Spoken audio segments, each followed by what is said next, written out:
Greetings, everyone. This is Trey Jadlow. It's the 23rd of January, 2017, and I am here with Brenda Von Ahsen. Is that how you pronounce your name, Brenda? Yes, it is. It's very good. Okay. Not everybody gets it right the first time.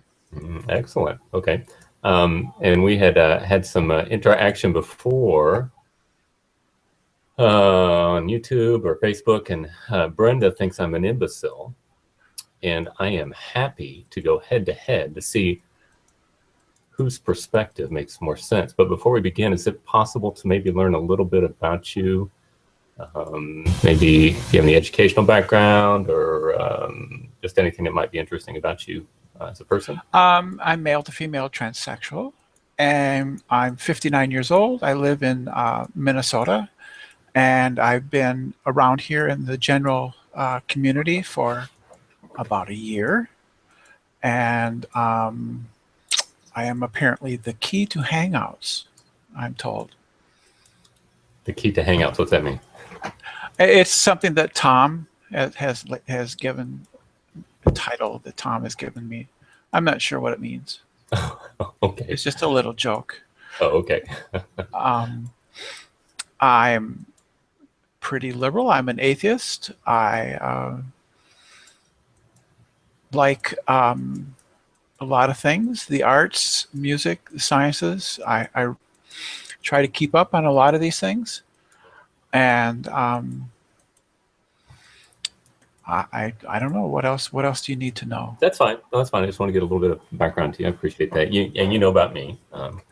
A little bit, actually, only from your videos. Mostly the ones that I've seen have been with Bert Poole.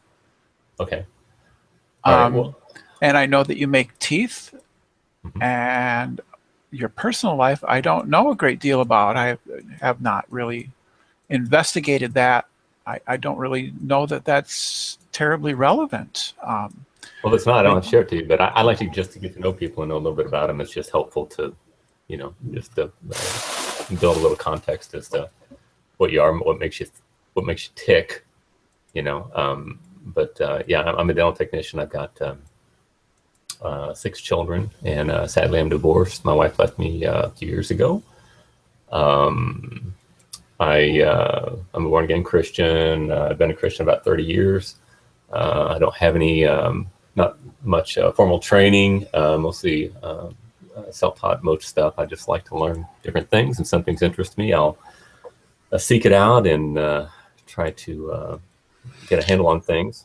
I'm fascinated. I'd say that's about the same for me. That's about the same for me. I don't have formal training. I don't have any degrees and stuff like that. I am mostly self-taught in many things, so I feel like I have spotty knowledge of a lot of things. Yes, that's me too. Very spotty.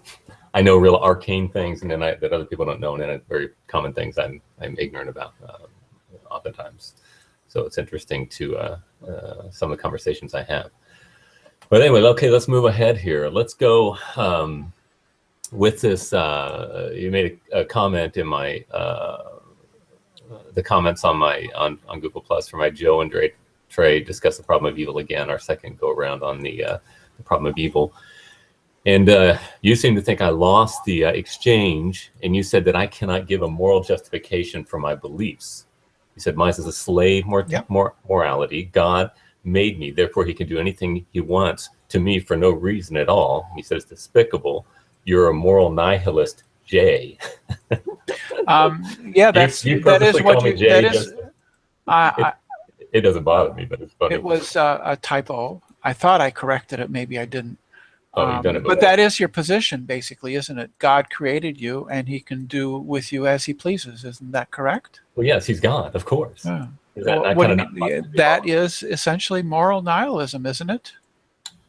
No, it's not. It's my entire worldview is based upon the premise that existence is holy, and God himself is existence. Therefore, he is definitional to everything that is. Well, God's existence doesn't make any sense. But if existence is holy, then there would be constraints on the things that God can do. And you don't seem to place any constraints on what he can do. Well, I think God is defined by who he is. In other words, God can do everything that is consistent with his nature. He cannot, for example, not exist.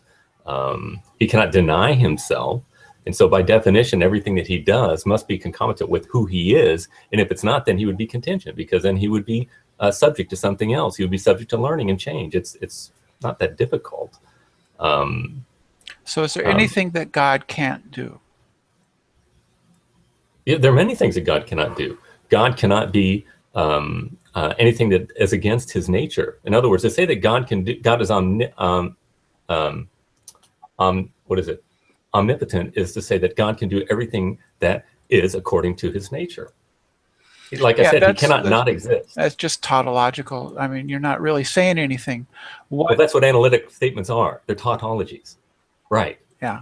So there isn't any kind of moral command that God could not issue to you, yes, that you would not be, that you would not do. That would not be inconsistent with his nature.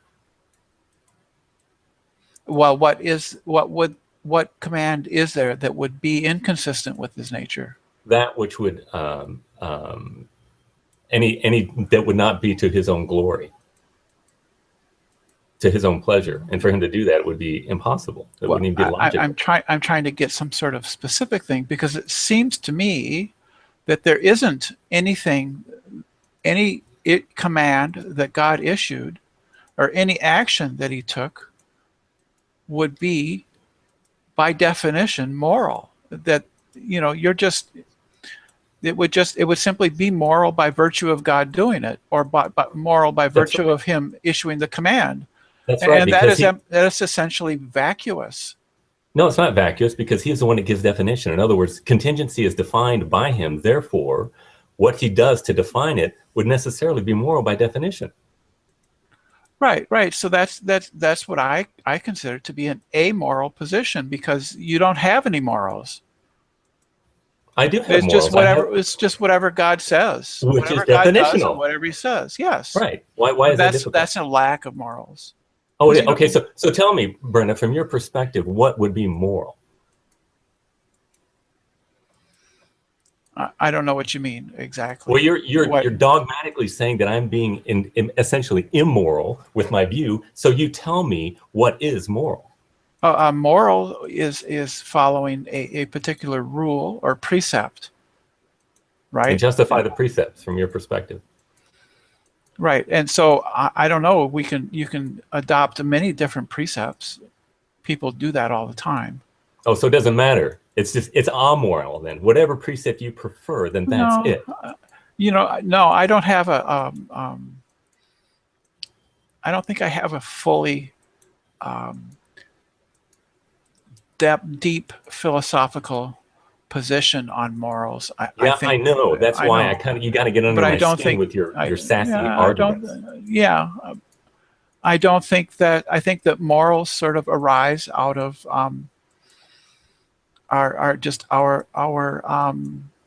from evolution, and from animals have morals, and so do humans, and that this is what this comes out of our interactions with other beings in the world. Okay, so our morals are based on that which leads toward the sanctity of existence. Is that what you're saying? No, I don't think that. Animals have a survival instinct. Is that not an instinct for the sanctity of existence? Survival? I don't know what you mean.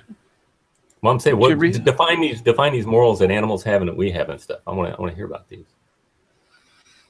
Well, animals have a sort of innate sense of fairness and of do unto others as you would have them do unto you. Altruism. Yeah. Altruism. For the sanctity of existence. Remember, I'm the stupidest theist on the internet. Yeah, I don't. Brenda. You're shooting your mouth off. I'm not in a very good mood today. You're not in a good mood today? Why is that? I'm just very tired. You're very tired. And you have come on several of my videos and comment about how stupid I am, and then give this answer judging me, and I'm thinking, this guy doesn't have any clue about what he's talking about. And so that's like, there are three things about the atheist community that I've learned. They're ignorant, non-circumspect, they're arrogant, and they're generally filthy people. And okay. I think that's why I kind of left the Google Plus community. So that's your opinion.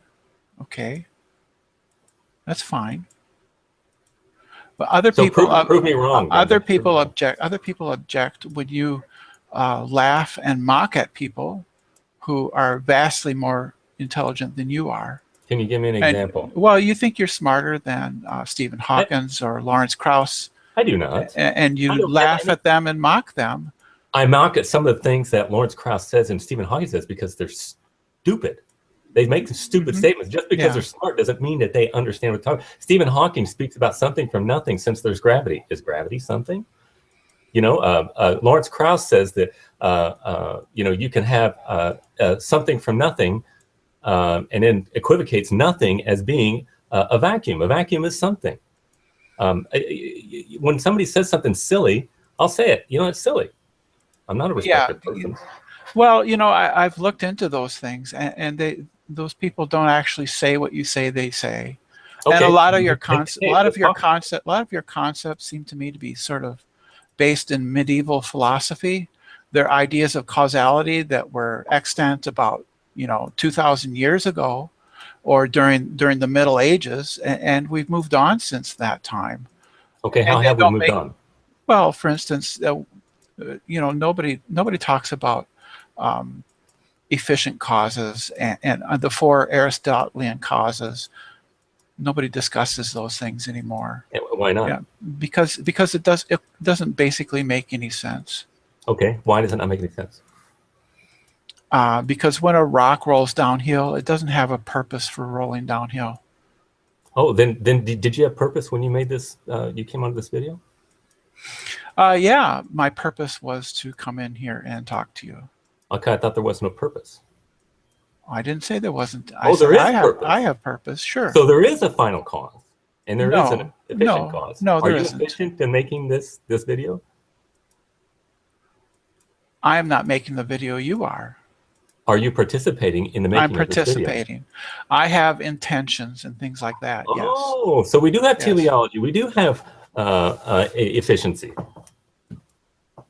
No. Right? Oh, no. You're just like a rock going down the hill. There's no reason to it. You don't reason things because there's no efficiency, right? No. Conscious, sentient beings can have intentions. There's no problem with that. Oh, well, then how does that... You just said that there's no such thing as efficiency. No, I didn't say there wasn't any such thing as an efficient cause. I mean, when the Aristotelian categories do not apply today. Not in physics, no. Okay, we're not talking about physics. If I throw a ball, you know, and my intention is to put it over the plate. Right. Right. You know, you can analyze it in that terms. Okay, then the Aristotelian causality does apply to today, right? Not really, no. Not in physics, maybe necessarily. The Newtonian physics corrected Aristotelian physics, but we're not talking about physics now. We're talking about philosophy and causality. Yeah, I don't think that makes any sense. You know, my intentionality arises from me as an organism. You know, it just comes from me, like my consciousness comes from the activity of my mind, right? The activity of my neurons. It's an emergent behavior. All right. Are people culpable for their acts? I think we should hold people responsible for their actions, yeah. So when they destroy the sanctity of existence, they ought to be put in jail? Well, I don't think existence is sacred. Okay, then why would you throw somebody in jail? In order to hold them responsible. For doing what? For doing something that was deemed to be wrong. Such as? Stealing. Okay. Why is stealing bad? Because other people don't want other people to steal from them. We have a concept of property. We have a concept of rights and duties and responsibilities. These are all socially constructed ideas. Based on the sanctity of existence, right? No, it's just... Humans have intrinsic rights. I don't even think you watched any of my videos. I mean, it's amazing that you could say I lost with them. You don't even understand what you're talking about. I don't get it. Where do these rights come from, did you say? We create them as human beings. They're created Are they willy-nilly through or our are they for a social. reason? Hmm? Are they They're willy-nilly? are they willy-nilly? Or do they have a reason behind them? You just said that my view is amoral. Show me how yours is not amoral. Ours are born out of, basically the people struggling with each other. Our morals come out of a sort of a history of people struggling to, basically it's a struggle with each other. People have competing needs and interests, and in that competition, out of that come various social beliefs and norms that we call rights and responsibilities. So we don't steal from other people because we have a concept of property and belonging, and people don't like that. And so we've passed laws that prohibit other people taking other people's property. Because it violates the rights of other people, right? But the rights are socially constructed. Okay, Yes. so there's no reason for the rights. They're Sure, Hitler. there is. Oh, there is. What are they? The reason is comes out of the struggle between people in their working together as a community. So whoever's strongest wins, that's right? Well, it's not a matter of strength. Oh, what is it then? What is it? Well, it leads to the betterment of the society as a whole. To the sanctity of existence. I mean, oh my goodness. You know what, Brenda? That's what altruism is. Yeah. Is okay. I appreciate you wanting to come on with me, but I got better things to do. I've got a ton of work to get done. I need to get home. I want to go to bed. And I've learned everything I need to know, and I think my perspective has been demonstrated. So with that, I thank you for your time, and I wish you all the best, and you have a great night. Okay? Okay. Well, that was